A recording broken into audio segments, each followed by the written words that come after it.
Putri N rayakan ultah, keberadaan Arya Saloka disorot. Istri dan ibu dari anak aktor Arya Saloka, Putri N merayakan ulang tahunnya ke-33, Minggu, tanggal 18 Juni tahun 2023. Dari unggahan Putri di story Instagram @aneofficial1990, nampak momen hangat perayaan ulang tahun tersebut.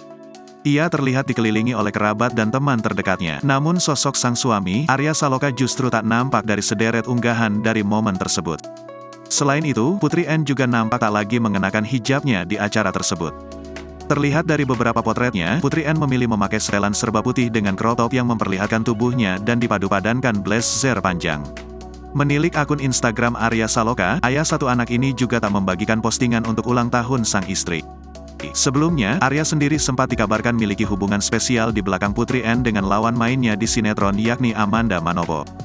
Rumah tangga Putri N dan Arya terus tak lepas dari pusat perhatian. Tak sedikit yang mempertanyakan maksud dari penampilan Putri N yang kini memilih terlihat melepas hijabnya.